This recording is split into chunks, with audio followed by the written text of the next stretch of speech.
सरकार आला हजरत कहते हो जिनका आंचल न देखा महो महर ने, उस रिदाए नजाहत पे लाखों सलाम। सैयदा ज़ाहिरा तैयबा ताहिरा जान अहमद की राहत पे लाखों सलाम। खून खत्मुर रसूल से है जिनका खमीर, उनकी बेलौस तीनत पे लाखों सलाम।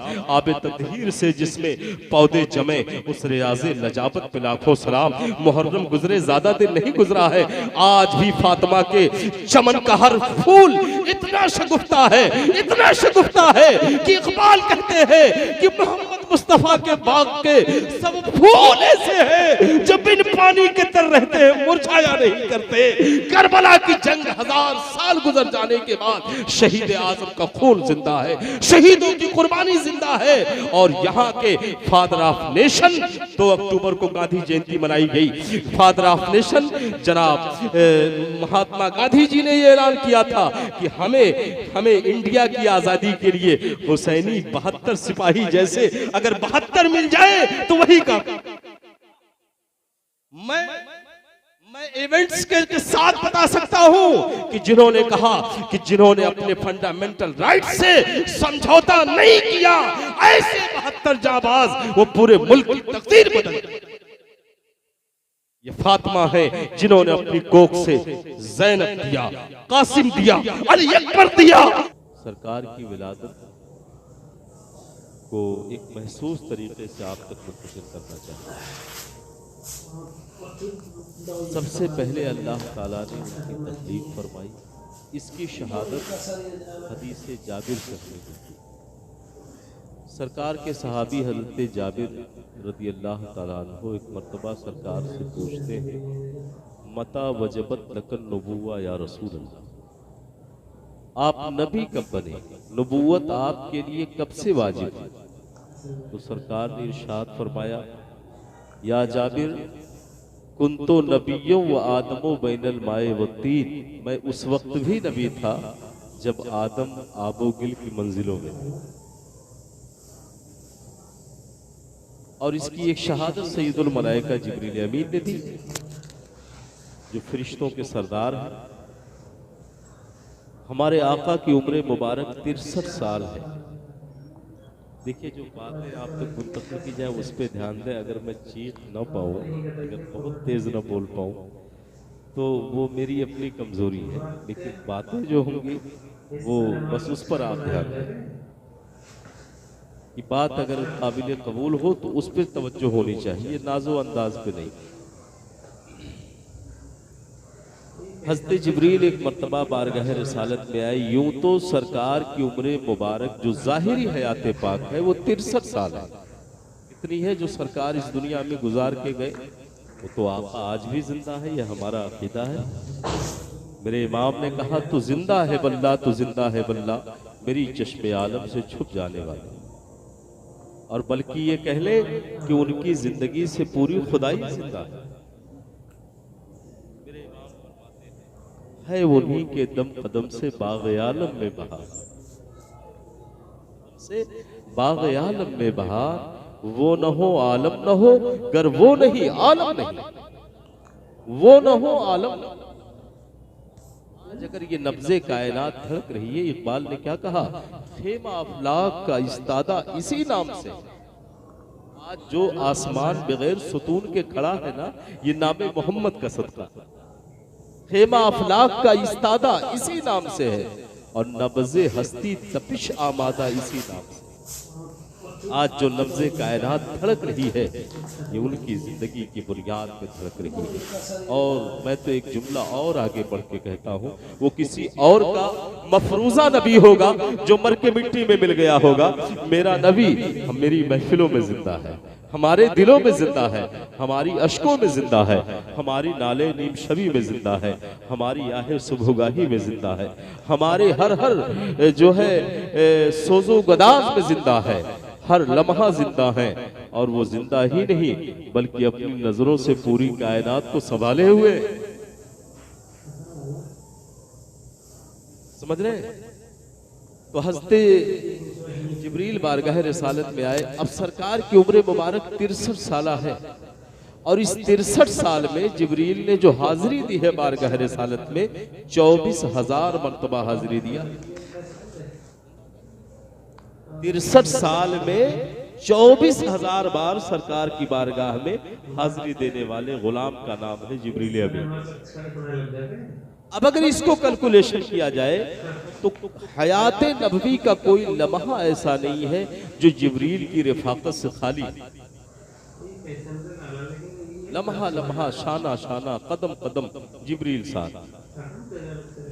तो एक मर्तबा जिब्रील आए बारगाह रिसालत, आका ने उनसे पूछ लिया, माँ उम्र का या जिब्रील, जिब्रील तुम्हारी उम्र कितनी है? आदम से लेकर के हम तक सारे नबियों का दौर तुमने देखा, सबके बारगाहों में आए, फिर कब से अल्लाह ने तुम्हें बनाया? तुम्हें अपनी उम्र के बारे में कुछ अंदाजा हो तो बताओ। जब आका ने उनकी उम्र के हवाले से पूछा तो जनाब जिब्रील कहने लगे, या रसूल अल्लाह, मुझे अपनी उम्र के बारे में कोई अंदाजा नहीं है कि मैं कितने बरस का हूं, मेरी उम्र कितनी है। अलबत्ता मैं जहां रहता हूं, जो मेरी मंजिल है, 7वें आसमान के ऊपर एक जगह है, उसका नाम है सिदरतुल मुंतहा। वह मेरी जाए क़याम है। वहां से मैं देखता था कि एक सितारा तुलू जो 70,000 बरस पे एक बार निकलता था, और उसे मैंने 72,000 मरतबा चमकते देखा। वाकया मशहूर है, आपने सुना भी है, मैं उसको सनद के साथ पेश कर रहा हूं। या रसूल अल्लाह, वो जो सितारा 70 साल पे तुलू होता था, उसे मैंने 72,000 मरतबा चमकते देखा है। तो आका करीम सल्लल्लाहु अलैहि वसल्लम ने फरमाया, जिब्रील जानते हो वो तारा कौन था? वो सितारा जो 70,000 बरस पे एक बार चमकता था, जिसे तुमने 72,000 मरतबा चमकते हुए देखा है, वो सितारा कौन था तुम्हें मालूम है? तो आका फरमाते हैं, सच कहा है इकबाल ने, हजारों जिब्रील उलझे हुए हैं गर्दे मंजिल में, न जाने किस कदर ऊंचा है काशाना मोहम्मद का।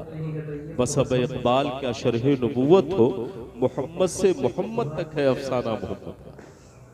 आका फरमाते हैं, व इज्जत रब्बी अना ज़ालिकल कौकब या जिब्रील, जिब्रील तुम्हें मालूम है, मुझे अपने रब की इज्जत की कसम वो सितारा मैं ही था।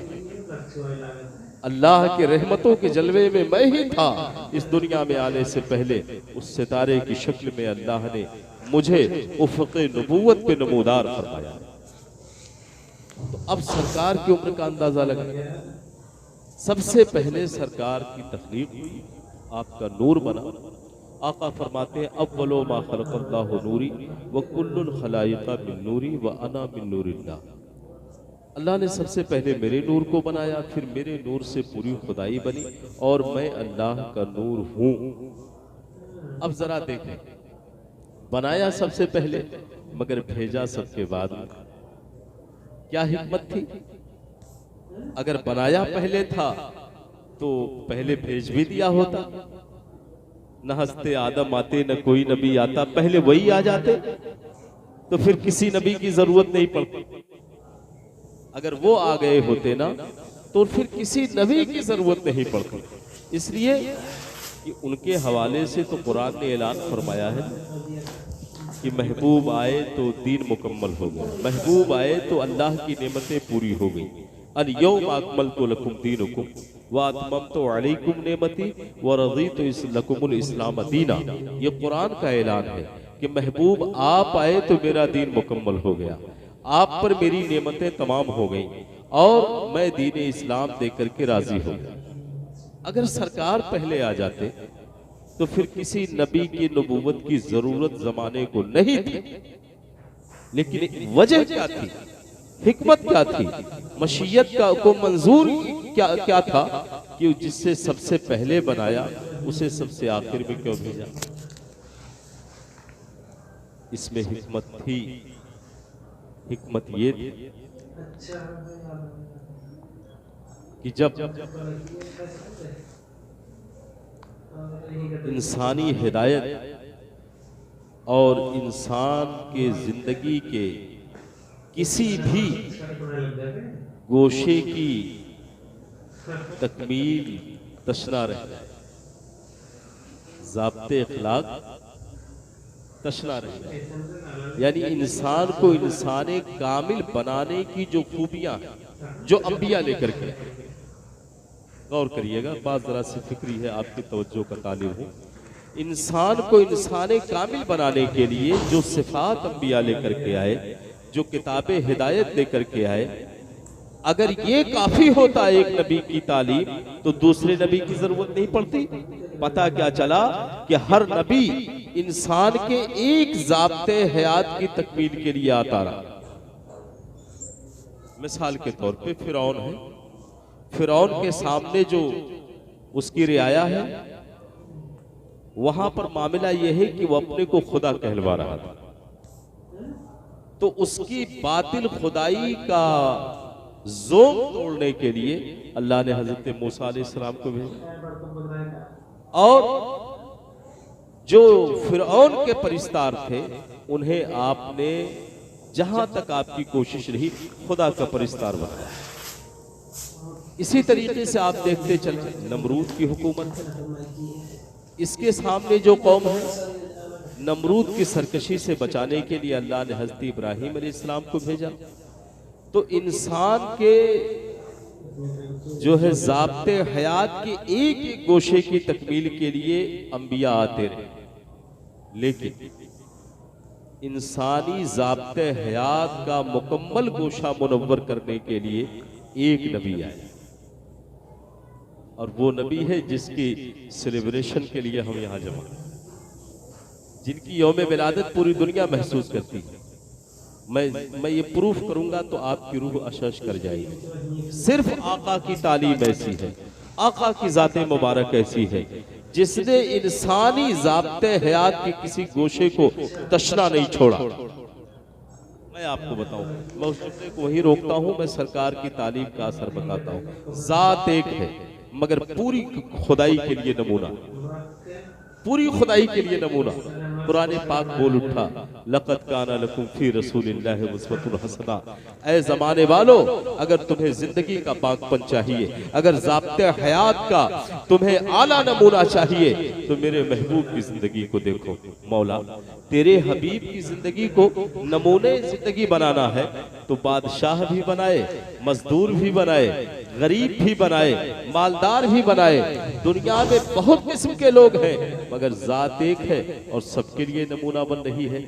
ये कैसे? यही तो रब को बताना है कि हमने ऐसा रसूल भेजा है कि जिस जहद से देखोगे उस जहद से तुम्हें जिंदगी के हजारों चश्मे देते नजर आएंगे मेरे महबूब। ये कौन है? जनाबे सलमान है जो फारस के रहने वाले हैं, आतिश परस्त थे मगर जब दामने रसालत में आए हैं तो आलम ये हुआ, किसी ने इनसे पूछा आपके वालिद का नाम क्या है, तो कहते हैं अना सलमान इब्नुल इस्लाम, मैं सलमान मजहब इस्लाम का बेटा हूं। लेना गवारा नहीं किया। जनाबे सुहैब रूम से आए, जनाबे बिलाल हबश से आए, न जाने कहां कहां से लोग आते रहे और रंगो नस्ल अलग थे, उनके कबाइल अलग थे मगर आते रहे। और रसूल गिरामी वकार के उस कारखाने में जो आका ने इंसानियत को ढालने का कारखाना बनाया था, ऐसे ढले कि आज जमाने के लिए आफताबो महताब बन गए। पत्थरों को धड़कने का जिगर सिखाया है रसूल अल्लाह। वो जाते गिरामी आज पूरी दुनिया को मैं चैलेंज करके कहता हूं, आपको अमन चाहिए, आपको शांति चाहिए, आपको पीस का सबक चाहिए, आपको इत्तेहाद चाहिए, तो आओ हमारे पैगंबर की जिंदगी को देखो। आकाए दो जहां सल्लल्लाहु ताला अलैहि वसल्लम ने जो कंसेप्ट पैदा किया जमाने को, जो तहरीक दी जमाने को, अगर आज भी वो निजाम लागू हो जाए, माशरे में अनारकी खत्म हो जाएगी, कोई रोता हुआ नहीं मिलेगा, सबके चेहरे मुस्कुराते नजर आए। ऐसा निजाम लेकर के सरकार आते हैं कि जिसमें मजदूर के लिए भी नमूने जिंदगी है। अब जरा सा मैं चंद मनाजिर आपको दिखा दूं। अगर एक मजदूर सरकार से वो आदाबे हयात लेना चाहे तो कैसे? आप जरा सा देखें, आका करीम सल्लल्लाहु अलैहि वसल्लम ने एक कामयाब ताजिर की हैसियत से सरकार ने तिजारत फरमाई। क़यादत के उसूलों को देखना है कि हमें कौम की क़यादत कैसे करनी है, तो उन्हें बद्र और वहद और खंदक में देखते, सफों की तरतीब फरमाते हैं और खुद खंदक में अपने पेट पे पत्थर बांध के ऐलान करते हैं जमाने वालों के लिए कि सैयदुल कौम खादिमुहुम, जो कौम की सियादत का दावेदार हो वो पहले उनका खादिम बन जाए। मस्जिद नबी शरीफ की तामीर हो रही है, वो नूरानी मंजर आप देखें कि जब हमारा नबी ईंटों को उठाया है, जबकि 1,24,000 गुलामों की जमात मौजूद है, मगर सरकार ईंटें उठा रहे हैं और ईंट सीने मुबारक तक पहुंच गए। जनाब हजरत अबू हुरैरा है, या रसूल अल्लाह, गुलाम के होते हुए आका आपको तकलीफ उठाते हैं। सरकार फरमाते हैं तुम्हें जन्नत का शौक है तो क्या मैं जन्नत का तरफदार ना बनूं? अल्लाह ये आका करीम सल्लल्लाहु अलैहि वसल्लम ये तालीम दे करके जमाने को बताना चाहते हैं कि मैं नबीयुल अंबिया होकर के, मैं इतनी अजीम मनसब पे फायज होकर के जब मैं ये कर सकता हूँ तो फिर तुम्हें कौन सा जोम है, तुम्हें करना होगा। तो हर एक के लिए एक वालिद की हैसियत से देखना हो तो उन्हें खातून जन्नत के वालिद की हैसियत से देखा जाए, एक शौहर की हैसियत से देखना हो उम्महातुल मोमिनीन के जो है शौहर की हैसियत से देखा जाए। सरकार को जिस जहत से कोई देखना चाहे, और अगर कोई बहुत बड़ा अमीर है, बहुत बड़ा बादशाह है, उनकी शान सियादत को देखना है तो देख ले कि वो नबी जो मक्के में हलीमा की बकरियों के पीछे है, वो सिदरा में जिब्रील के आगे चल रहा है।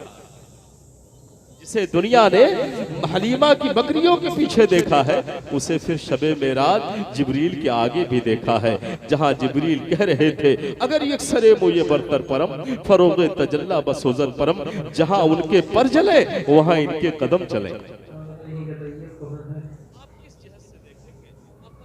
सल्लल्लाहु अलैहि वसल्लम की ज़ाते मुबारका हर एक के लिए नमूना है। अब आइए एक सोसाइटी का एक जो है बर्निंग इशू आपके सामने रखूं। आज की सोसाइटी तो ये हो गई है जहां गरीब की इज्जत नहीं होती है, पैसों की इज्जत होती है। मैं अपने टॉपिक से हट चुका हूं मगर फिर पलटूंगा, आप घबराए नहीं।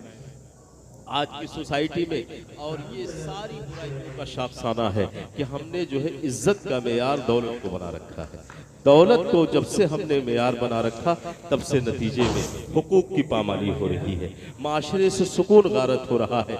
लेकिन आए देखें आका करीम सल्लल्लाहु अलैहि वसल्लम एक मर्तबा तशरीफ ले जा रहे थे। सरकार का एक सहाबी है, वो जंगल से लकड़ियां काट के और अपने सर पे गट्ठर बना करके लेके जा रहा था।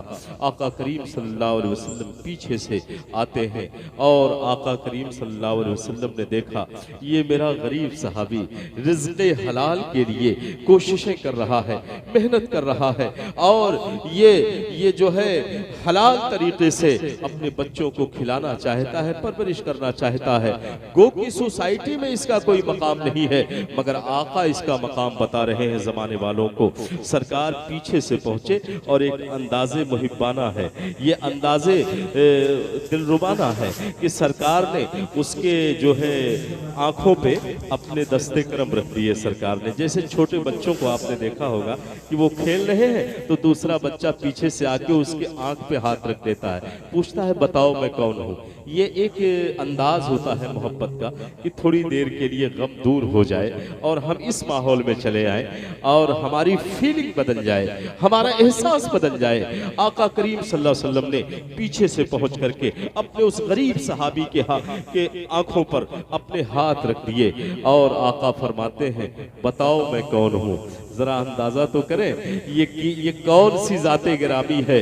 अल्लाह अकबर, जहां जिब्रील सलामी दे, जहां पूरी खुदाई जिनका एहतराम कर रही हो, वो आका एक गरीब सहाबी के आंखों पे अपने दस्ते करम को रख के कहते हैं बताओ मैं कौन हूँ। वो रोने लगा, कहने लगा या रसूल अल्लाह, बिन देखे अल्लाह अकबर कुछ ऐसी भी शख्सियतें अल्लाह ने इस कायनात में बनाई है और उसके मेरे आका करीम सल्लल्लाहु अलैहि वसल्लम की ज़ाते मुबारक तो ऐसी है कि उन्हें पता लगाना नहीं पड़ता है, खुशबू खुद बताती है कि कौन आ रहा है। मेरे इमाम कहते हैं बरेली से, अंबर जमीन अबीर हवा मुश्के तर गुबार, अदना सी ये शनाख्त तेरे रह गुजर की है, अदना सी ये शनाख्त तेरे रह गुजर की है। क्या महकते हैं महकने वाले, बू पे चलते हैं भटकने वाले। मेरे आका को जब तलाशना होता था सहाबा को, तो खुशबू ढूंढ के पता लगा लेते थे कि यहाँ से आका का गुजर हुआ है। सरकार भीनी खुशबू से महक जाती है गलियां, वल्लाह कैसे फूलों में बसाए हैं तुम्हारे गेसे। उस गुलाम, उस गरीब सहाबी ने रोने लगा, अरमान आ गया, अरमान आ गया। जो किसी लायक ना रहा हो उसे एक बैग रिफातों का ताज मिल जाए, उसे एक बैग बुलंदियों का ये मेराज मिल जाए, तो फिर क्यों ना जो है इंसान को अरमान आ जाए, क्यों ना फिर दिल नाज से मचल जाए। अल्लाह अकबर। अजीज़ान मिल्लत इस्लामिया, आप देखिए कुछ मकामात ऐसे होते हैं कि जहाँ नाज करना बजा होता है। मेरे इमाम ने अपने कई शेर, बड़ा आशिक हो सरकार आला हजरत के अशार का, उनकी हदायत के बख्शिश का, कि नाज तो देखें तैबा पर उनका नाज देखें, शहर मदीना पर नाज देखें। कहते हैं कि दुरूद शरीफ पढ़ो।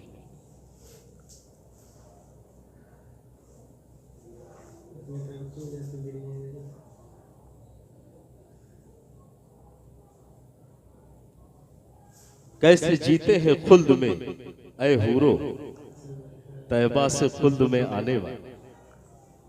ऐ हूरो, ये बताओ जो तैबा देख करके खुल्द में आता है वो जीता कैसे? तो वो जो है तवज्जो आप रखिएगा, बात जरा बड़ी फिक्री, मेरी बात बड़ी गहरी होती है। अगर आपकी तवज्जो हटी तो फिर मैं अपने मकसद में नाकाम हो जाऊंगा। जो पैगाम आप तक मैं मुंतकिल करना चाहता हूँ, सीरत पाक के कुछ ऐसे गोशे आपके सामने रखता हूँ कि जो पूरी दुनिया के लिए मिशले राह होंगे। आप देखें आका करीम सल्लल्लाहु अलैहि वसल्लम ने जब हाथ रखे तो उन्होंने कहा, या रसूल अल्लाह, ये पूछने की बात नहीं है कि कौन है, बल्कि मुझ जैसे खानवा बर्बाद इंसान से प्यार करने वाला कौन हो सकता है आपके अलावा आका। और फिर इन हाथों की, यदुल्लाह वाले हाथों की लताफत बता रही है कि वो हमारे आका है। अल्लाह अल्लाह, ये यदुल्लाह वाले हाथों की लताफत, जिनको मेरे इमाम ने कहा था, जिनको सूये आसमां फैला के जल थल भर दिए, सदका उन हाथों का प्यारे हमको भी दरकार है। मैं तो अपने इमाम का बड़ा शायर हूँ। आका की एक एक उज़्व से खैरात मांगते हैं, भीख मांगते हैं। कहीं कहते हैं गोरे गोरे पाँव चमका दो खुदा के वास्ते, गोरे गोरे पाँव चमका दो खुदा के वास्ते, नूर का तड़का हो प्यारे गोर की शब्दार है, अहमद रजा की कब्र अंधेरी है, आका अपने तलवे नाज का उजाला अता कर। ये वही हाथ है, हाथ जिस समतूट था गनी कर दिया, मौजे बहरे सखावत पे लाखों सलाम। उन्होंने कहा, या रसूल अल्लाह, यदुल्लाह वाले हाथ बता रहे हैं कि वो हमारे आका हैं, अब जरा देखें। और रोने लगे तो सरकार ने अपने दस्ते करम से उनके आंसू पूछे। कहा, रोते क्यों हो? तुम्हारी कीमत दुनिया वालों के नजदीक कुछ नहीं है, लेकिन अल्लाह के नजदीक बहुत ज्यादा है। मान जाओ, आका फरमाते हैं तुम्हारी कीमत अल्लाह के नजदीक बहुत ज्यादा है। अब जरा देखिए नाज का एक अंदाज देखें। वो गरीब सहाबी जब देखा कि आज आका हम पर खुश हो गए हैं, पूरी दुनिया तो राजी करने के लिए ये महफिलें सजाती है, क्या क्या करती है, मगर सरकार आज खुद हमसे राजी है। तो उसने मौके को गनीमत जाना, तो उसने जानते हो क्या किया? अपना पसीने में डूबा हुआ बदन, पसीने से शराबोर आलूदा बदन सरकार के पैराहने नाज पे मलना शुरू किया, रगड़ना शुरू किया। ये कौन सा पैराहन है? आओ बरेली के ताजदार से पूछते हैं। कहते हैं कि जर्रे झड़कर उनकी पैजारों के ताजे सर बनते हैं सैयारों के। अल्लाह अल्लाह, कहते हैं ये तो वो नूरी पैरहन है कि ताज वाले देखकर तेरा अमामा नूर का सर झुकाते हैं इलाही बोल वाला नूर का। आका के पैराहन का ये मामला है कि अगर एक तार किसी उम्मती को मिल जाए तो उसकी निजात। गरीब सहाबी ने क्या किया, अपने वजूद को सरकार के पैराहने नाज से मलना शुरू किया। अब आज का आदमी होता तो ठोकर मार देता, लेकिन सरकार ने उसे मना नहीं किया, दीवाना है नाज कर रहा है कर लेने दो। बहरकैफ जब सरकार के पैराहन को वो आलूदा कर चुका, अब उसने हाथ जोड़ करके खड़ा हो गया, कहा सरकार गुस्ताखी मुआफ हो, मैंने मेरे अंदर ये जुरात, मेरे अंदर ये जसारत जो पैदा हुई कि मैंने अपने आलूदा बदन से आपके पैराहने नूरी को आलूदा कर दिया है, आप अता फरमाएं मैं उसे धुल दूं, मैं उसे धुल दूं सरकार, इस जुर्म का मैं कफारा अदा कर दूं। लेकिन मैंने ऐसा किया क्यों, मैंने ऐसा किया क्यों? सच कहा है ना मेरे इमाम ने, करके तुम्हारी गुनाह मांगे तुम्ही से पनाह, तुम कहो दामन में आ तुम पे करो रोदन, तुम कहो दामन में आ तुम पे करोड़ों दरूद, करके तुम्हारी गुनाह मांगे तुम्ही से पनाह, तुम कहो दामन में आ तुम पे करोड़ों दरूद। चुनांचे आका करीम चुनांचे जब आका करीम सल्लल्लाहु अलैहि वसल्लम के सामने वो हाथ जोड़ के खड़ा हो गया, कहा सरकार ये मेरे अंदर जो जुरात पैदा हुई, असल में बात ये है कि मैंने सुन रखा था अपने कानों से आपको इरशाद फरमाते हुए, माँ मस्सनी ला यमस्सुहुन नार, किसी मौके पर आका आपने फरमाया था कि जो मुझे छू लेगा उसे जहन्नम नहीं छू सकती है, उसे जहन्नम की आग नहीं छू सकती है। मैंने चाहा मौका बड़ा गनीमत है, अपने आप को जहन्नम से आजाद कर लूं, आपके वजूद नाज़रीन से अपने जिस्म को मस कर लूं, ताकि मैं भी जहन्नम से बच जाऊं, जहन्नम मुझे न छू सके। अब जरा देखे, आता है फकीरों पे उन्हें प्यार कुछ ऐसा, खुद भीख दे और खुद कहे मगते का भला हो। आका फरमाते हैं अगर इस इरादे से तुमने मुझे छुआ है तो बिशारत हो तुम्हारे लिए, तुम नहीं तुम्हारी नस्लें जहन्नम से आजाद हो। आता है फकीरों पे उन्हें प्यार कुछ ऐसा, खुद भीख दे और खुद कहे मगते का भला हो। तुमने जहन्नम से आजादी के लिए ये काम किया तो मुबारक हो, तुम नहीं तुम्हारी नस्लें जहन्नम से आजाद हो। लाओ ऐसा करीम, लाओ ऐसा सखी दिखाओ कि जो देते हैं इतना देते हैं, इतना देते हैं कि दामाने निगह तंग वो गुले हुस्न तो बिस्यार, हमारे दामन तंग हो जाते हैं आपके गुलहाए हुस्न बहुत ज्यादा। नारे तकबीर, नारे रिसालत, मसलके आला हजरत, आमदे सरकारे मदीना, फैजाने सरकारे मदीना। अब यही नहीं, आगे देखिए सरकार ने सहाबा की महफिल में उन्हें लेकर के आते हैं। अच्छा नाम भी जरा सुन लीजिए, नाम है हजरत खुबैब, वो सहाबी रसूल जो हैं जिनका मैं वाकया जिक्र कर रहा हूँ, हजरत खुबैब नाम है। उन्हें सरकार लेकर के आए सहाबा के अंजुमन में, और लाने के बाद आका फरमाते या माशर सहाबा, ऐ सहाबा की जमात, उन्जुर इला हाजा, इधर देखो। आका करीम सल्लल्लाहु अलैहि वसल्लम ने उनके हाथ को पकड़े और पकड़ने के बाद सरकार ने बुलंद किया, उन हाथों पे निशानात पड़ गए थे। जैसे आप मेहनत हार्ड वर्क अगर आदमी करता है तो उस पे जो निशानात नहीं पड़ जाते हैं, जिसे आम बोली में हम कहते हैं घट्टे के निशानात पड़े हुए, ये निशानात जो पड़े हुए थे, सरकार ने कहा देखो ये हाथ अल्लाह को बहुत प्यारे हैं, इन हाथों से रिज़्क़े हलाल की बू आ रही है, ये हाथ कभी जहन्नम में नहीं जलेंगे। और एक ऐलान सरकार फरमाते हैं पूरी दुनिया के लिए, आका फरमाते हैं कि अल कासिबो हबीबुल्लाह व माल अंबिया यौमल क़ियामा, जमाने के ताजरीन के लिए सरकार ने फरमाया सच्ची तिजारत करने वाला, मेहनत से कमाने वाला अल्लाह का दोस्त है और क़यामत के दिन नबियों के साथ उठाया जाए। अल्लाह, बहुत अच्छे, जिंदाबाद जिंदाबाद, बहुत अच्छे, जिंदाबाद। बताइए कौन सा इंसानियत का कौन सा ऐसा गिरोह है जिसे सरकार ने नवाजा नहीं, जिसे आका ने अपनी नूरानी तालीमात अता की है। अब आइए मैं दो जुमला अपनी माँ बहनों के हवाले से अर्ज करूं। सबसे पहला एहसान आका का तबक़े निस्मा को अता हुआ, हमारी माँ बहनों को अता हुआ, खवातीन को अता हुआ, वरना इनकी हैसियत तो बड़ी रुस्वा कुन थी इस जमाने में। सरकार की आमद से कबल का मामला ये था कि अरब में बच्चियां जिंदा मार दी जाती थी। मैंने उस जगह को देखा है जहां जमाने जाहिलियत में बच्चियों को दरगोर किया जाता था। शार इब्राहिम खलीलुल्लाह के पास एक ब्रिज है, उसके नीचे जिन लोगों ने देखा होगा, उसके नीचे जो है एक अभी भी वो बाउंड्रिंग वाल के जरिए वो जगह अभी भी है। जरा बताएं, जिस निशानी को नहीं बचाना था उसे बचाया है और जिसे बचाना था उसे मिटा रहे हैं। ये तो खैर उनका है, खुदा जब दीन लेता है तो अक्लें छीन लेता है।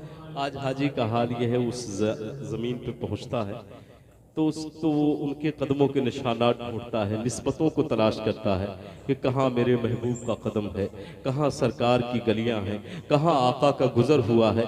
हाल ये होता है बकौले अल्लामा कतील दानापुरी, एक जाहिर का हाल ये होता है, लिए फिरती है बुलबुल चोंच में गुल, शहीदे नाज की तुरबत कहाँ।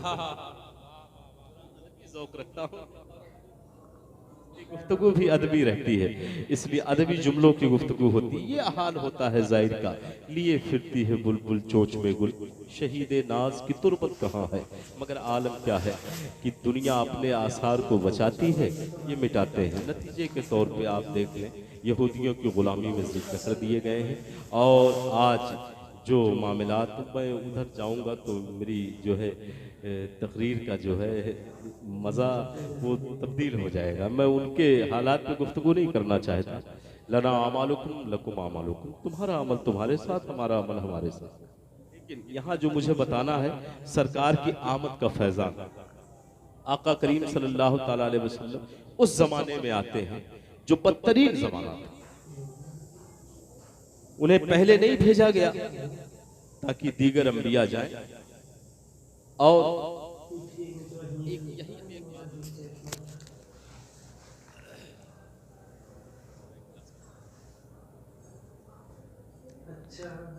अगर आप साथ दें तो फिर मैं भी सुनाऊं। मुझे सुबह सरकारी ड्यूटी है, इसीलिए देखिए गाड़ी से आया, फिर भी निकलना भी है, आराम मिल ना पाए। और पहली बार आपके दायरे मोहब्बत में हाजिरी हुई है। दुरूद पाक। अल्लाहुम्मा सल्ली अला सय्यिदिना मौलाना मुहम्मदिन बारिक वसल्लम, सलातम व सलामन अलैका या रसूलल्लाह सल्लल्लाहु अलैहि वसल्लम। एक मरतबा दुरूद शरीफ पढ़ें। अल्लाहुम्मा सल्ली अला सय्यिदिना मौलाना मुहम्मदिन बारिक वसल्लम, सलातम व सलामन अलैका या रसूलल्लाह सल्लल्लाहु अलैहि वसल्लम। एक मरतबा दुरूद शरीफ पढ़ें। अल्लाहुम्मा सल्ली अला सय्यिदिना मौलाना मुहम्मदिन बारिक वसल्लम, सलातम व सलामन अलैका या रसूलल्लाह सल्लल्लाहु। रब्बे करीम जो इस कायनात का खालिक है, क्रिएटर ऑफ यूनिवर्स, जो कि पूरी दुनिया का बनाने वाला है, वो रब जिसने इतनी बड़ी जमीन, इतना बड़ा आसमान, कभी आप गौर करें, अल्लाह की कुदरत को का मुशाहिदा करने के लिए किसी दलील की जरूरत नहीं। शेख सादी फरमाते हैं, बरगे दरख्ताने सब्ज तर नजरे होशियार, हर वरक दफ्तरिस्त मार्फते किरते। कहते हैं ऐ जमाने वालों, दरख्त के हरे पत्तों को देख लो, हर वरक अल्लाह की मार्फत का दफ्तर। हर पत्ता वो निकलता कैसे है, जवान कैसे होता है, टूट कैसे जाता है, एक पत्ते को देख लो, हर वरक दफ्तरिस्त मार्फते किरतेगा। रब्बे करीम ने जमीन बनाई, वो भी पानी की। कुरान उठाओ, वल अर्द फरशनाहा फनिअमल माहिदून। इरशाद फरमाता, ऐ बंदे, हमने जमीन को तेरे लिए कैसा ही प्यारा बिछौना बना दिया। आसमानों को देख, उन्जुर इलस समाई कैफ रुफ़अत, देख आसमानों को हमने कैसे बुलंद कर दिया।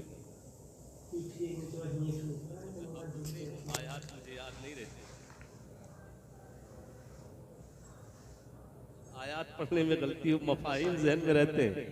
हाँ, वह उन्जुर इलल जिबाली कैफ नुसिबत, पहाड़ों को देखो हमने इन्हें कैसे रोके रखा। उन्जुर इलल अर्दि कैफ सूतिहत। ये सब मनासिर है अल्लाह की कुदरत के, शाहकार। इतनी बड़ी जमीन, इतना बड़ा आसमान, जन्नतो जहन्नम, सारी तख्लीकात रब ने फरमाई। हम तो एक मकान बनाते हैं तो उसके लिए मटेरियल से इकट्ठे करने पड़ते हैं, लेकिन बगैर सतून के इतने आसमान, और वो भी 7 आसमान। ये जो आसमान हमारे सामने है ना, ये पहला, और इसकी जो दूरी बताई गई है हदीस पाक में। खैर आज की साइंस तो बहुत आगे निकल चुकी है, आज स्पेस शटल के जरिए चांद पे कदम रखे जा रहे हैं, लेकिन इनकी रसाई अभी आसमान अव्वल तक नहीं हो चुकी। भी बुलंद सरीउ सैर, तेज रफ्तार रॉकेट्स और इंस्ट्रूमेंट ये तैयार कर लें, लेकिन ये अभी पहले आसमान तक नहीं पहुंच सके। ये जो मंगल ग्रह का नाम आप सुनते हो ना, ये बहुत नीचे है आसमान, और इसके आगे एक ब्लैक होल है। जरा कभी आप YouTube पे सर्च करें, ये ब्लैक होल क्या है। ब्लैक होल एक ऐसा एरिया है कि अगर वहां कोई चीज पहुंच जाए फिर वो यहां नहीं। इतने अजायबात हैं, इतने अजायबात हैं कि इसी मंजर को तो इकबाल ने कहा था कि इसी आलम रंगोबू में उलझ कर न रह जा कि तेरे जहां और मकां और भी है, सितारों के आगे जहां और भी है, अभी इश्क के इम्तिहान और तू शाही है परवाज है काम तेरा, शाही है परवाज है काम तेरा कि तेरे आगे जहां और भी। आप देख ये दूरी जो, चूंकि भाई हमारा ईमान तो हमारे आका के फरमान पर है ना। पहले तो सरकार का फरमान है, उसके बाद दुनिया वालों का फरमान हम मानेंगे। तो सरकार ने फरमाया कि एक तेज रफ्तार घोड़ा 500 साल तक लगातार चलता, नॉन स्टॉप 500 साल तक वो लगातार चलता रहे, तब जाके पहले आसमान पे पहुंचा जा सकता। भी देखिए मेराज में भी बड़ी हिकमत थी। अल्लाह ने महबूब को इतनी बुलंदी पे बुला लिया, इतनी बुलंदी पे, ताकि दुनिया कयामत तक वो जाती रहे, आसमानों पे जाए, वो मंगल ग्रह पे चली जाए, लेकिन जहां जहां भी जाएगा उसके ऊपर सरकार का कदम पड़ चुका है। जहां जहां तुम पहुंचोगे वहां वहां कदम मुस्तफा है। इसीलिए तो उस्ताद ज़मन ने कहा ना कि बना आसमां मंजिले इब्ने मरियम, बना आसमां मंजिले इब्ने मरियम, और गए लामका ताजदारे मदीना, गए लामका ताजदारे मदीना। तो ये इब्ने मरियम का जहान तो चौथा आसमान था ना, मगर आमिना के लाल का जहान लामका। अज़ीज़ान मिल्लत इस्लामिया, तो ये देखिए, देखें आप, अल्लाह ताला ने इतनी चीजों की तख्लीक फरमाई, क्या उसके लिए उसने फरिश्तों से कोई मदद ली? क्या आप बताएं?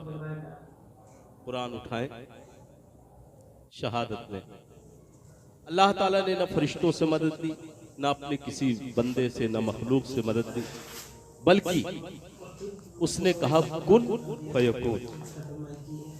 रब ने सोच लिया और वो चीज हो गई, मशीयत के इरादे में आई कि जन्नत बन जा, जन्नत बन गई। रब ने चाहा जमीन बन जा, जमीन बन गई।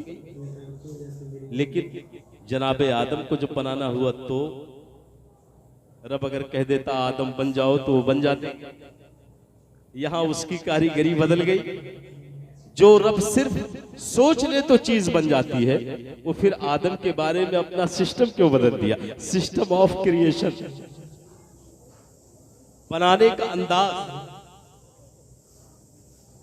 ये अहम नुक्ता दे रहा हूं सरकार के नूर पर, नूरानियत की अहमियत पर। अल्लाह चाहता कि आदम बन जाओ, बन जाते, लेकिन नहीं, उसने अब यहां सिस्टम बदला। फरिश्तों से हुक्म हुआ, जाओ मुकद्दस मकामात की मिट्टियां लेकर के आओ। फरिश्ते आए और जमीन रोने लगी, चीखने लगी। फरिश्ते वापस चले गए, रहम आ गया। जमीन ये सोच करके चिल्ला उठी कि अब मेरा भी हिस्सा जहन्नम में जाए। भाई जमीन ही से जन्नती जहन्नमी सभी बने। तो किसी फरिश्ते को, सारे फरिश्तों को तरस आ गया, वो लौट गए। फिर अल्लाह ने किनको भेजा? जनाबी इज़राइल को भेजा, जिनका दूसरा नाम क्या है? मलकल मौत। अल्लाह ने कहा इज़राइल तुम जाओ, जनाब इजराइल आए और उन्होंने जमीन की एक न सुनी मिट्टी लिए और चल दी। किताबों में आया कि 7 मकामात की मिट्टियां अल्लाह ने मंगवाई, खाने काबा, बैतुल मुक़द्दस, इस तरीके से मुतबर्रक मकामात थे। अब हिकमत क्या थी? मिट्टी लेकर कौन आए? जनाबे मलकल मौत। इसीलिए इनके जिम्मा अल्लाह ने रूह निकालने की जिम्मेदारी दी कि तुम मिट्टी लाए हो तो मिट्टी को मिट्टी के हवाले करना भी तुम्हारी जिम्मेदारी। आपने समझा? फरिश्तों के जो डिवाइडेशन है कामों के, जो उनके काम बांटे गए हैं, उसमें भी हिकमतें हैं। अल्लाह ने इजराइल के जिम्मा लगा दिया। ये मैं बता रहा हूं हजरत आदम की तख्लीक का हाल और इससे नूरे मुस्तफा की अजमत। फरिश्ते मिट्टी लेकर के आ गए।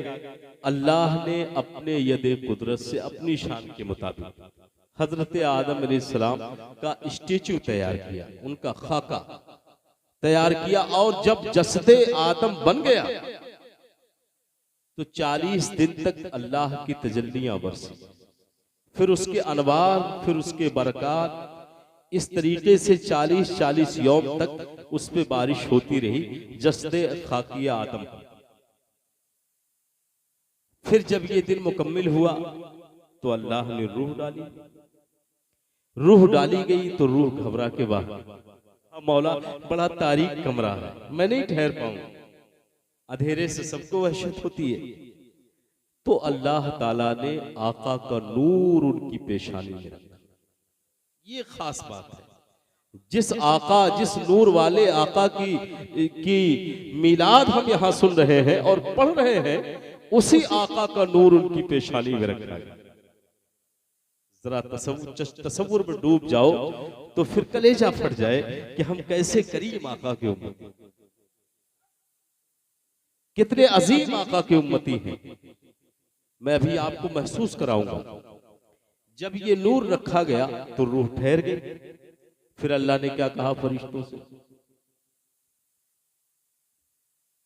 हुक्म हुआ फरिश्तों को कि सजदा करो आदम।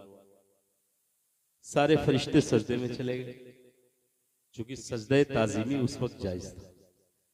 अबा वस्तकबरा व काना मिनल काफिरीन, बस वही इब्लीस था जो सजदा नहीं किया, और जब सजदा नहीं किया तो राहते दरगाह।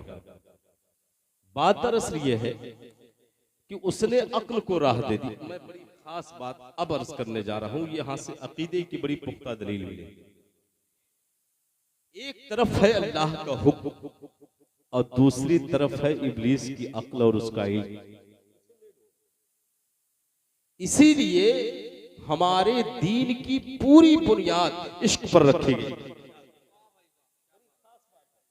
दीन इस्लाम की पूरी बुनियाद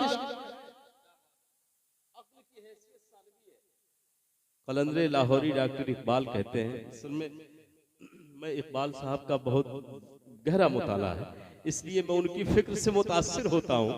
कहते हैं कि अक्ल अस्त गुलामे मन, फारसी के अल्फाज हैं, अभी तर्जमा ट्रांसलेशन भी करेंगे, समझ जाएंगे। अक्ल अस्त गुलामे मन, इश्क अस्त इमामे। इकबाल साहब कहते हैं कि अक्ल अस्त गुलामे मन, इश्क अस्त इमामे मन, हर दो बमंजिले रवन, हर दो अमीरे का। कहते हैं अक्ल मेरी गुलाम है, इश्क मेरा इमाम है, और दोनों मंजिल तक ले जाते हैं, दोनों अमीरे कारवां। लेकिन आगे के शेर में क्या कहते हैं? अक्ल बहीला मी रवत, इश्क रवत कशा कशा। अक्ल बहीला मी रवत, अक्ल जो है हीले के जरिए दरे यार तक पहुंचती है, और इश्क फासले समेट देता है। दिल जो तड़पे तो मोहम्मद को खबर हो जाए। ये है इश्क और वो है अक्ल। जनाबे खुबैब ने जब मक्के में सूली दी जाने लगी उन्हें, तो वहीं से पुकारा अस्सलामु अलैका या रसूल अल्लाह, और आका मदीने में जवाब दिया। यही है इश्क। तो इश्क हमारा इमाम है, अक्ल हमारी गुलाम है। अब यहां पर इसने क्या कहा? इसने कहा कि तूने इसे मिट्टी से बनाया, मुझे आग से बनाया, और आग मिट्टी के ऊपर रहती है, तो फिर कैसे मैं बड़ा ये छोटा, तो मैं कैसे सजदा कर लूं? जबकि उस जालिम को ये सोचना था फरमान किसका है। वो तो आदम का भी खालिक है, इब्लीस का भी खालिक है। अगर उसने ये इस नुक्ते पे गौर किया होता कि फरमान अल्लाह का है, अपनी अक्ल को राह न दिया होता तो गुमराह नहीं होता। इसीलिए एक मोमिन की जिंदगी का सबसे बड़ा सरमाया ये है कि काल अल्लाह काल रसूल, उसके सामने अगर ये बात आए कि उसके रब का ये हुक्म है, उसके रसूल का हुक्म ये है, तो बस उसको मान ले, इसी का नाम।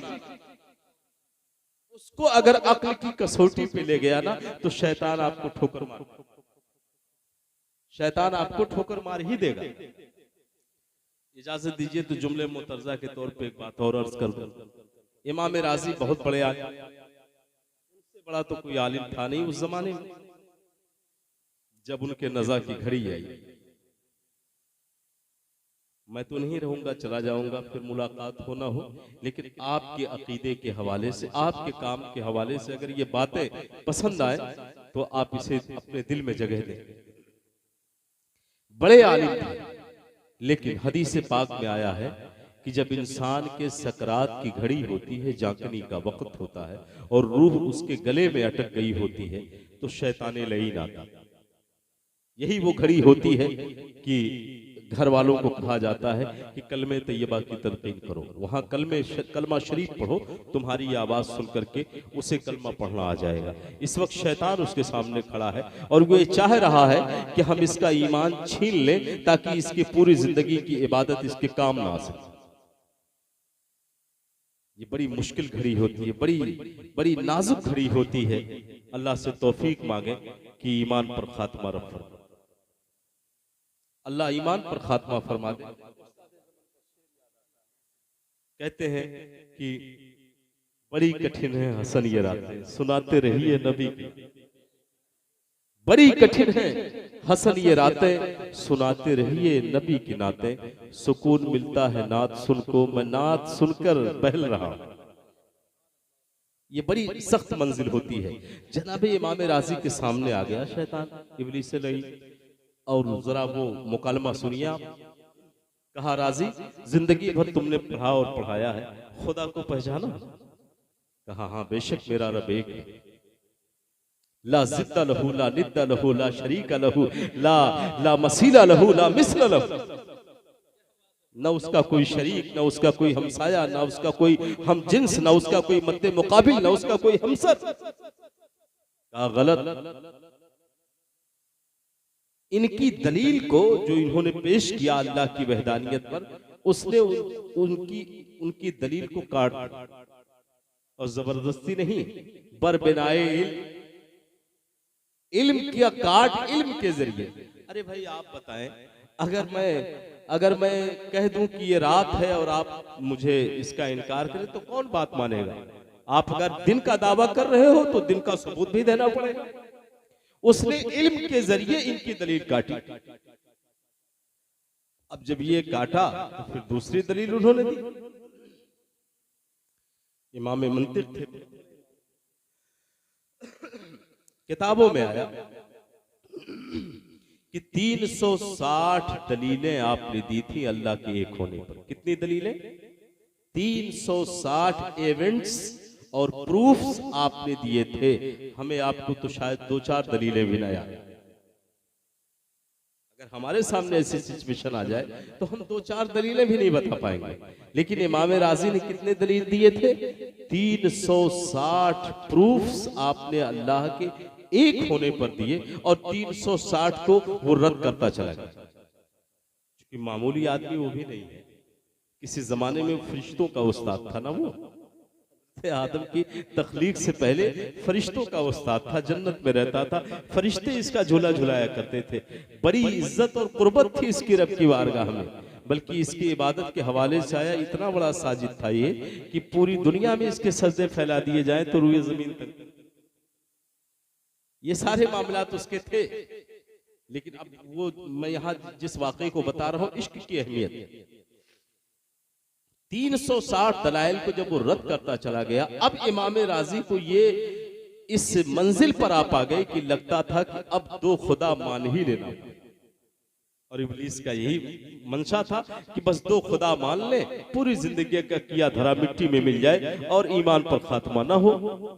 जब आप इस सिचुएशन पे पहुंच गए कि अब आपके पास इल्म जवाब दे गया, सलाहियत जवाब दे गई, 360 दलीलें खारिज हो गई, अब परेशान हो गए, लगता है कि अब मेरा ईमान हाईजैक कर लेगा, अब मुझे रब ताला की वहदानियत के हवाले से अब रैबो तशकीक में ये मुब्तला कर देगा।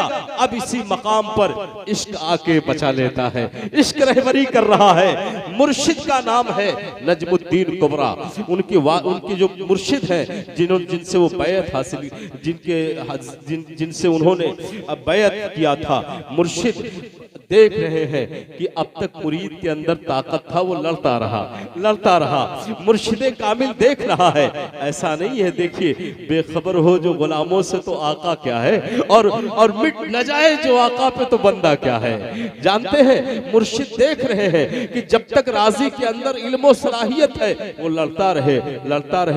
मैं तो हूँ बचाने के लिए ना, मैं उसे रुसवा नहीं होने दूंगा, मैं उसका ईमान जाने नहीं दूंगा। ये निस्बतें इसी मौकों पे काम आया करती है, इसलिए निस्बतों को मामूली न समझे, ये निस्बतें बड़ी अजीम होती हैं।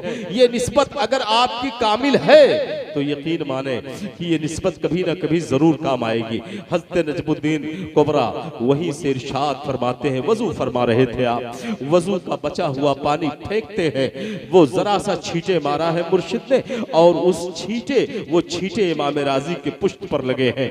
ये तवज्जो दिलाना मकसूद था।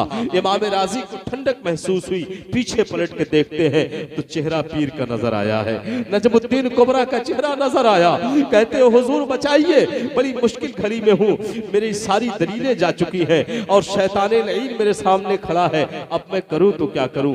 हजरत नजमुद्दीन फरमा रहे हैं, राजी क्यों नहीं कह देता मैं अल्लाह को बगैर दलील एक मानता हूँ, अल्लाह को एक मानने पर मुझे कोई दलील नहीं चाहिए, वरना अगर तू कयामत की सुबह तक इससे जंग करता रहेगा तो शिकस्त खाता रहेगा।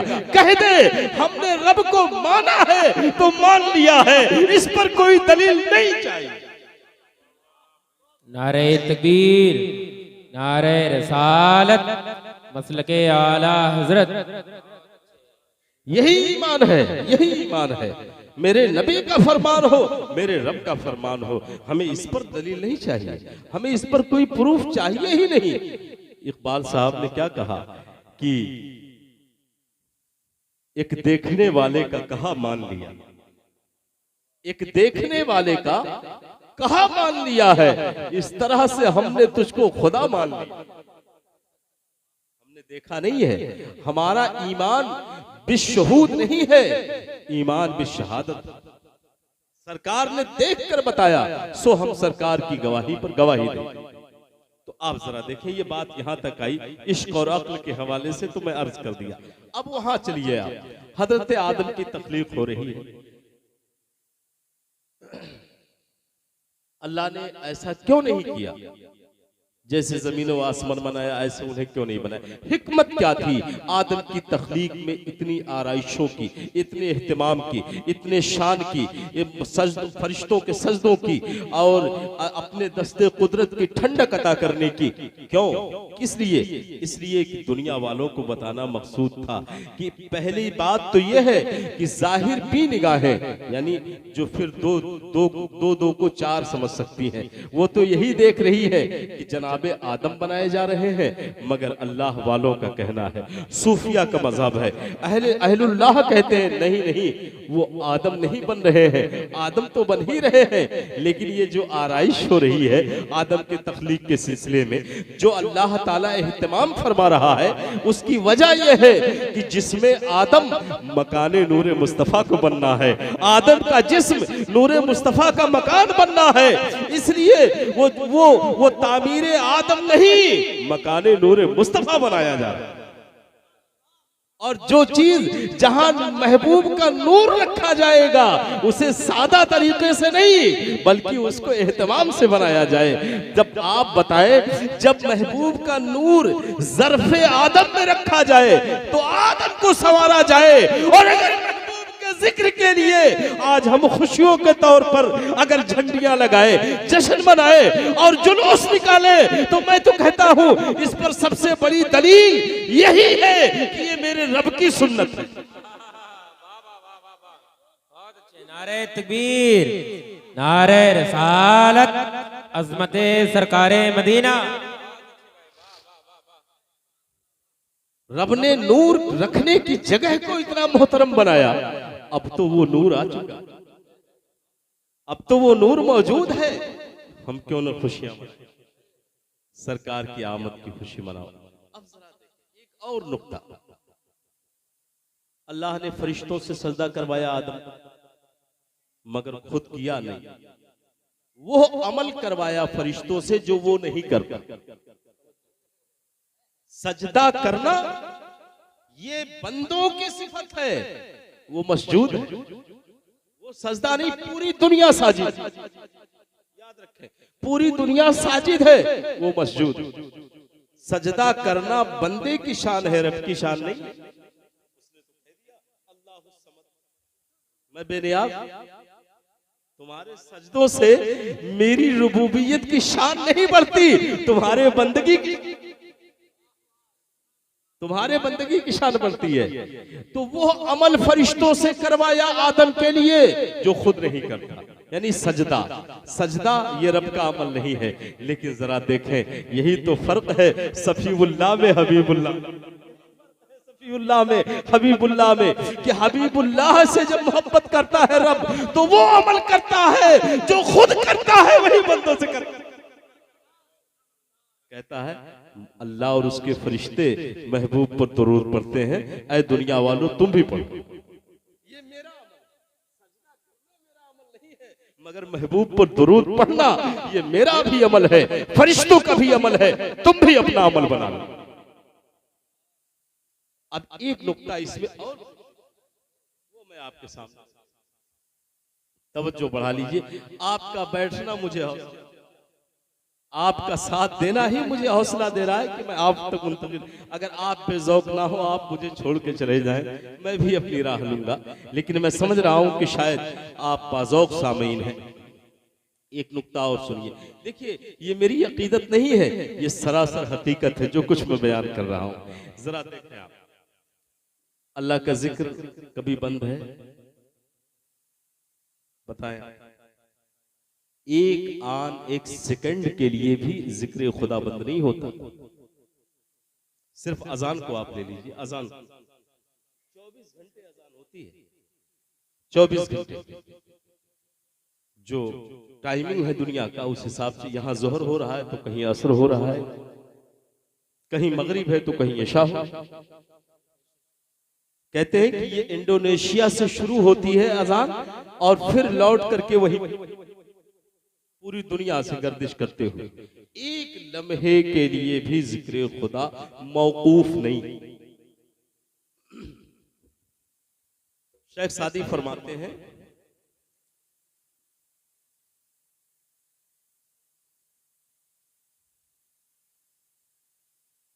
हर गया है कि अज़मी रोज वहदहू ला शरीक में। एक पौधा जो जमीन से उगता है ना, अल्लाह की बड़ाई बयान करते हुए।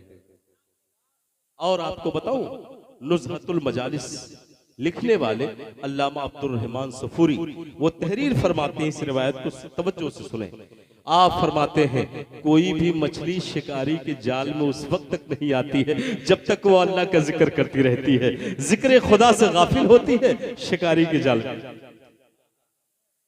कोई भी दरख्त उस वक्त तक उस पर कुल्हाड़ी नहीं चलती है जब तक वो जिक्र खुदा करता रहता है।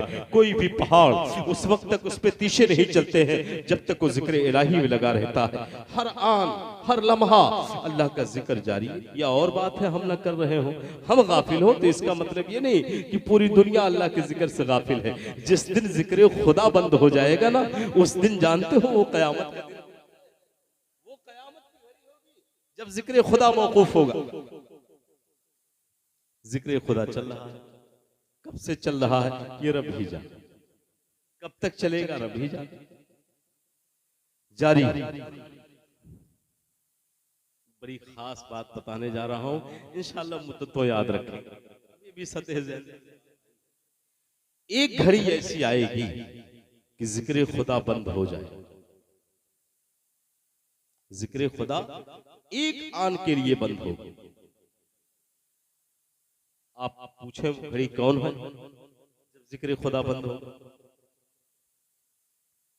जनाब इसराफील अलैहिस्सलाम जब सूर फूंक देंगे, कयामत आ जाए। सूर असल में दो बार, पहली बार फूंकेंगे तो सभी खत्म, कोई नहीं बचेगा। खुद जनाब इसराफील भी फना। सुबह देख लेंगे आप कि जब वो सूर फूकेंगे तो एक एक करके सब लोग फना होंगे और फिर वो भी फना होंगे।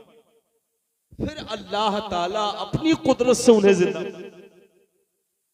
फिर दोबारा वो सूर फूकेंगे।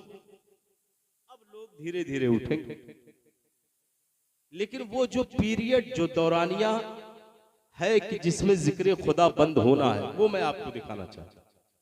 जनाब इसराफील ने सूर फूंक दिया।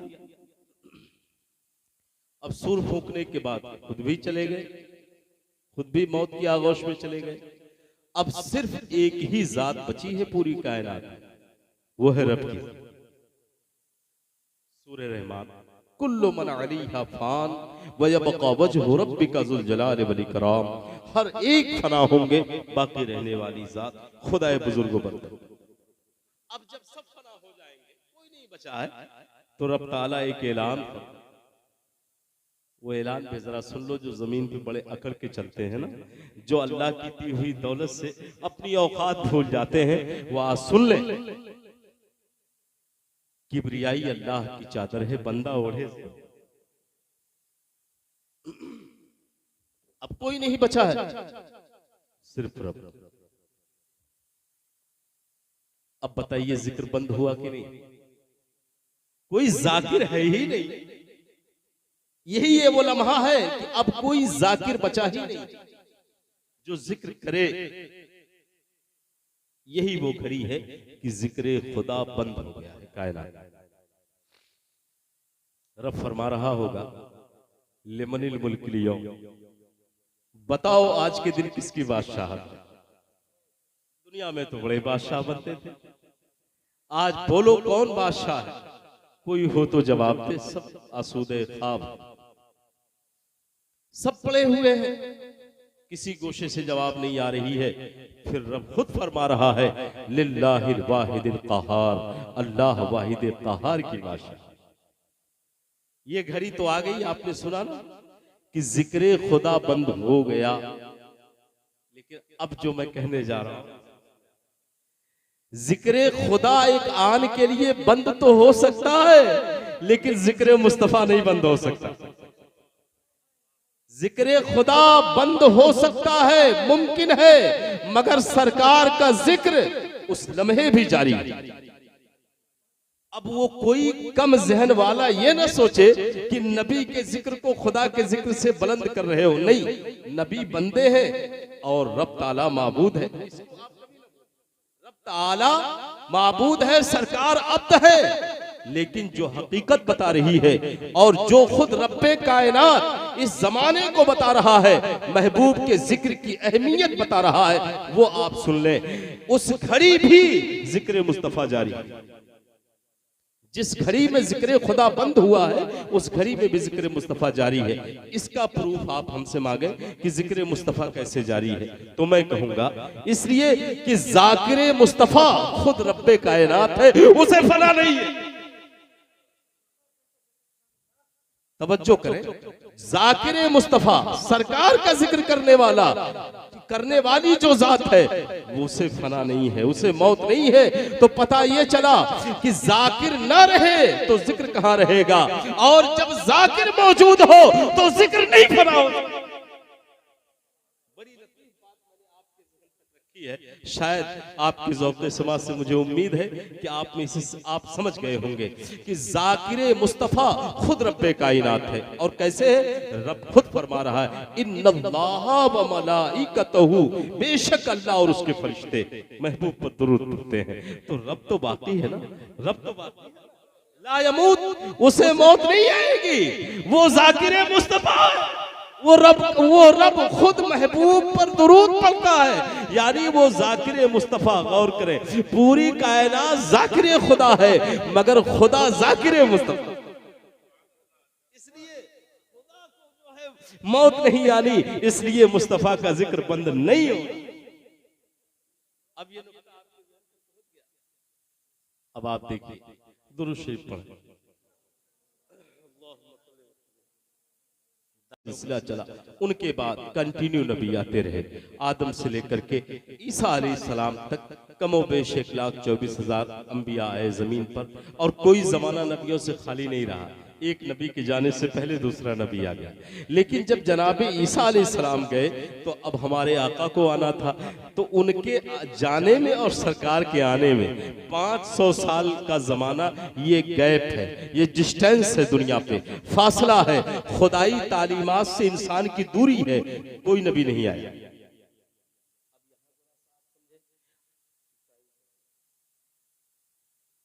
12:30 बज चुके हैं, 10-15 मिनट और गुफ्तगू को मैं एक नतीजे तक पहुंचा दूं। टाइम ज्यादा हो गया है, बस 10-15 मिनट और मौजू की तकमील कर दूं। हजरत ईसा के जाने के बाद आका के आने 500 साल का फासला अल्लाह ने रखा। ऐसा क्यों नहीं हुआ कि उधर ईसा गए इधर आका आ गए हो? अक्ल का तकाजा तो यही था कि जनाब ईसा के रफे आसमानी के बाद फौरन आका की जलवागरी हो जाती, तो शायद कोई मासूम बच्ची इस दुनिया में बेगुनाह नहीं दफन की जाती।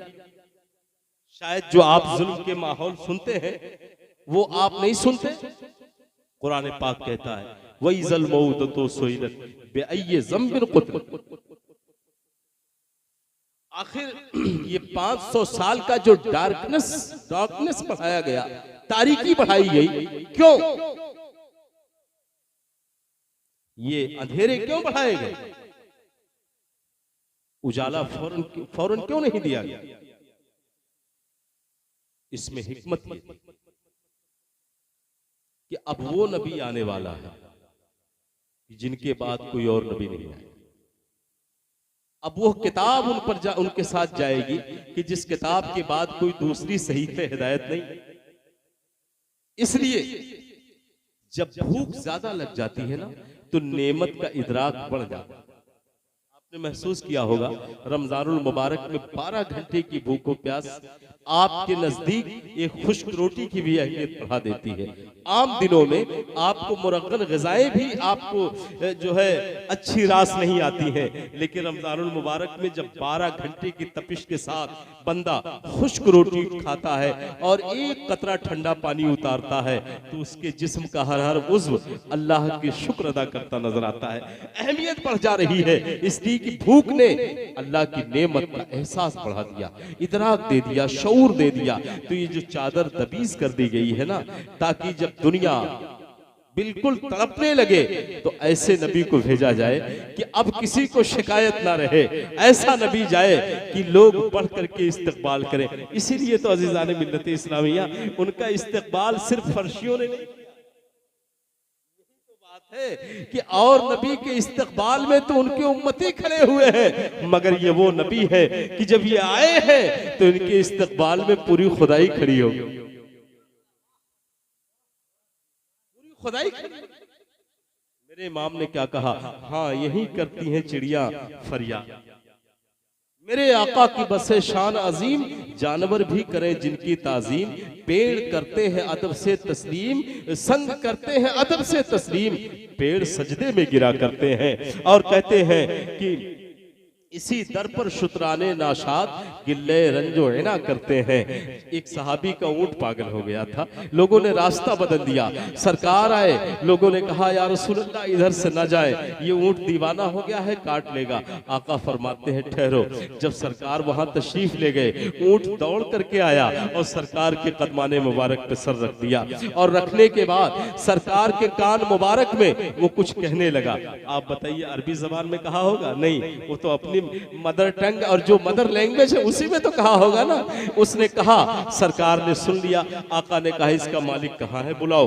उससे बुलाया आका ने, और आका फरमाते हैं तेरा ऊंट मुझसे तेरी शिकायत कर रहा है, कह रहा है या रसूल अल्लाह जब मैं जवान था मेरी हड्डियां मजबूत थी, मैं बोझ ज्यादा ढोता था, मगर अब मैं कमजोर हो गया, मेरा मालिक मुझको ऐसे ही बोझ डालता है मगर खाने को मुझे नहीं देता। ये वो नबी है जो जानवरों की भी फरियाद सुन रहे हैं, जानवरों की भी बोली सुन रहे हैं। ऐसे ऐसे नबी आ रहे हैं 550 साल के बाद कि पूरी दुनिया जैसे इनके आमद की मुंतजिर रही हो।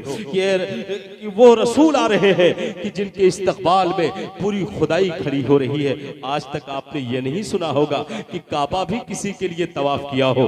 पूरी दुनिया काबे का तवाफ कर रही है, लेकिन अगर काबा कहीं तवाफ कर रहा है, मेरे इमाम फरमाते हैं जिनके सजदे को मेहराबे काबा झुकी उन भवों की लताफत पे लाखों सलाम। अजीज़ाने मिल्लत इस्लामिया, सरकार को इसीलिए आखिर में भेजा गया, पहले उनकी आमद के तज़किरे दुनिया जान ले, पहले उनकी बिशारत तो दुनिया जान ले। मैं आपको एक वाकया बता रहा हूँ, आपने ये सुना है ना कि काबे को ढाने के लिए एक बादशाह आया था अबरहा नामी, उसके वाकयात को सूरे अलम तरा कैफ फ़अल रब्बुका बिअस्हाबिल फील, ये पूरी सूरे उस वाकये की अक्कास है। ये जब आया था काबे को ढाने के लिए, सरकार के दादा हज़रत अब्दुल मुत्तलिब काबे के ट्रेजर थे, मुतवल्ली थे, उनके 200 ऊंट लेकर के चला गया। लोगों ने घेरा, कहा हुजूर आप काबे की फिक्र करें। आप अबरहा के पास गए और अबरहा से कहा मेरे ऊंट मुझे दे दे। कहा अब्दुल मुत्तलिब मैं तुम्हारे किबले को ढाने आया हूँ, तुम्हें अपने ऊँटों की फिक्र है? तो हज़रत अब्दुल मुत्तलिब ने फरमाया चूंकि मैं रब्बुल इबल हूँ, मैं ऊँटों का मालिक हूँ, इसलिए मैं ऊँटों का हकदार हूँ, जो काबे का रब होगा वो काबे की हिफाजत फरमाएगा।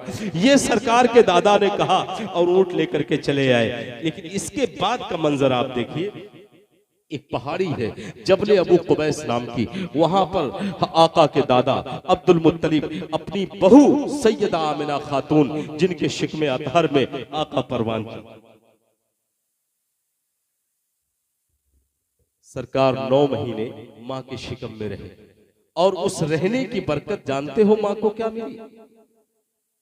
एक माँ को ये मकाम मिला जब से तवज्जो नबी का कदम माँ के शिकम में पड़ा, नबी का कदम माँ के शिकम की जलवागाह बनी, तो एक माँ को ये मकाम मिला। माँ कैसी भी अगर बच्चे की विलादत में इंतकाल कर जाए तो वो शहादत का सवाब पाती है। सरकार माँ बहनें इतनी अजीम हो गई कि कोई माँ बहन अगर बच्चे की पैदाइश में इंतकाल करती है, अल्लाह ताला बेहिसाब जन्नत अता करता है। ये सदका है मोहम्मद अरबी के कदमों का, सैयदा आमिना का। उस वक्त आका अपनी माँ की शिकम में थे।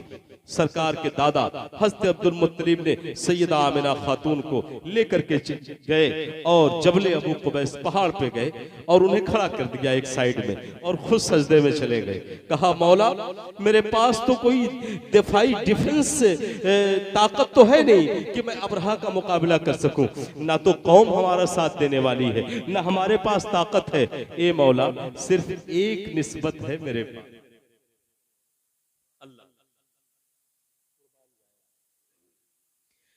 हजरत अब्दुल मुत्तलिब फरमाते हैं रब्बे करीम मेरी बहू आमिना की शिकम में जो बरकत वाले बच्चे परवान चल रहे हैं उनके सदक़े में काबे को ये खसाइस वाले अल्लामा जलालुद्दीन सयूती मिस्र के आलिम दीन हैं, वो लिखते हैं कि सरकार के दादा ने कहा ए मौला मेरी बहू आमिना की शिकम में जो तेरे बरकत वाले वो महबूब आराम फरमा है उनके तुफैल काबे को बचा ले। अभी अब्दुल मुत्तलिब ने वसीला दिया था और अबाबीलों का लश्कर काबे पे छा गया। कहने दिया जाए, इश्क तो कह रहा है कि जो नबी माँ के शिकम में हो और उम्मती वसीला दे दे तो अल्लाह की मदद आन पड़े, वो नबी तो आज हमारे अंदर मौजूद। जरा आप देखें सरकार की तशरीफ आउरी का मंजर कितना सुहाना है कि पूरी कायनात सरकार का इस्तकबाल कर रही है।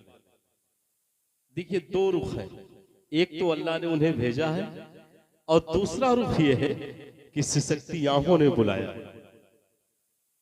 तड़पते नालों ने आवाज दी है।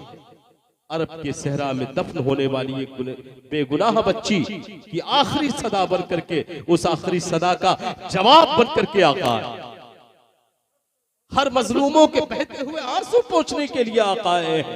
जानते हैं सरकार पूरी कायनात के निजात दहिंदा बन करके आए हैं। और कुर्बान जाओ और आज की दुनिया को बताओ, जो नारी सम्मान के लिए आज उठे हैं ना, जो वोमेन प्रोटेक्शन का नारा बुलंद कर रहे हैं, वो आज आलम यह है कि फ्रीडम ऑफ एक्सप्रेशन के नाम पर औरतों को रुस्वा किया जा रहा है, उनकी निस्वानी का सौदा किया जा रहा है। आप देख लें सामान्य तिजारत पे इन्हें जो है खर्च किया जा रहा है, इनकी गैरतों का सौदा किया जा रहा है। वो मजहब इस्लाम है जो वकार अता करता है, जो प्रोटेक्शन अता करता है। इकबाल ने यही तो कहा था, नहीं ये शान खुददारी कि चमन से तोड़कर तुझको कोई दस्तार में रख ले, कोई ज़ेबे गुलू कर ले। कहते हैं तेरी ये गैरत नहीं है कि तुझे चमन से कोई तोड़े और अपनी दस्तार की जीनत बना ले, अपने गले में पहन ले। नहीं, वो इस्लाम है जो उसे घर के आंगन का फूल बनाता है, बाजार का फूल नहीं कि हर गुजरने वाला उस खुशबू का मजाक उड़ाए। ये रसूल हाशमी का दीन है जिन्होंने कहा ये बच्चियां जन्नत की फूल। आओ तारीख़ बेयकीन दुनिया को पैगाम दे रहा हूं, आओ हमारे नबी के पास तो आओ। तुम्हें जो दुनिया ने तासुब की चादर पहना दी है, तुम तो दूर से देख रहे हो। इस निज़ाम मुस्तफा के करीब आ जाओ। जमाने के दानिश्वरों सरबराहो, जमाने के दानिश्वरों सरबराहो, अमन चाहते हो तो लाओ निज़ामे मोहम्मद, चले आओ इस मदनी मैकदे में, है गर्दिश में अब भी वो जामे मोहम्मद सल्लल्लाहु अलैहि वसल्लम। सरकार ने बच्चियों के हवाले से जो बुलंद किया नारा, बच्चियों को मारो नहीं, ये तुम्हारी बरकत का जरिया है। और जरा बताओ वो नबी जो ये कह रहे हो कि जो अपने 3 बच्चियों की परवरिश करके उनको उनके घर का जिम्मेदार बना दे, वो माँ जन्नती है, वो बाप जन्नती है और मेरे साथ जन्नत में रहेंगे। और मैं क्या बताऊं, दुनिया का कोई मर्द उसे खातून के कदमों के खाक के बराबर नहीं हो सकता जो रसूल पाक की बेटी हैं, जिन्हें दुनिया सैयदा, जाहिरा, तैयबा, ताहिरा, अफीफा, मुनीफा, जिनकी शान में कुरान उतर रहा हो। और से आला हजरत कहते हो, जिनका आंचल न देखा महो महर ने, उस रिदाए नजाहत पे लाखों सलाम। सैयदा, जाहिरा, तैयबा, ताहिरा, जान अहमद की राहत पे लाखों सलाम। खून खत्मुर रसूल से है जिनका खमीर, उनकी बेलौस तीनत पे लाखों सलाम। आबे ततहीर से जिसमें पौधे जमे, उस रियाज़े नजाबत पे लाखों सलाम। मुहर्रम गुजरे ज्यादा दिन नहीं गुजरा है, आज भी फातिमा के चमन का हर फूल इतना शगुफ्ता है, इतना शगुफ्ता है कि इकबाल कहते हैं कि मोहम्मद मुस्तफा के बाग के सब फूल ऐसे हैं जो बिन पानी के तर रहते हैं, मुरझाया नहीं करते।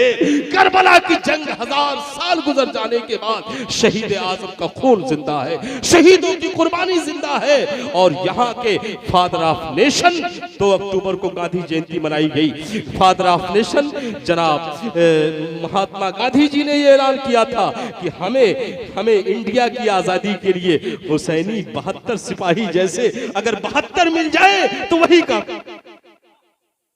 मैं इवेंट्स के साथ बता सकता हूं कि जिन्होंने कहा कि जिन्होंने अपने फंडामेंटल राइट से समझौता नहीं किया, ऐसे 72 जाबाज वो पूरे मुल्क की तकदीर बदल। ये फातिमा है जिन्होंने अपनी कोख से ज़ैनब दिया, कासिम दिया, अली अकबर दिया, हसन दिया, हुसैन दिया, और वो महताब दे दिए। अजीजाने मिल्लत इस्लामिया जो करबला के रेगजार में डूबते हैं, मगर आलम ये है, इकबाल कहते हैं कि करबला वालों ने जिंदा कर दिया इस्लाम को। शमए गुल होती रही और रोशनी बढ़ती गई, गुल होती रही और रोशनी बढ़ती गई। ये नबी की बेटी है जिन्होंने अपना कोख उजाड़ दिया है करबला में दीन के वकार के लिए। इसीलिए प्यारे आज पूरी दुनिया मिल करके हमारे दीन का वकार नहीं लौट सकती है। इसमें सैयदा के लालों का खून शामिल।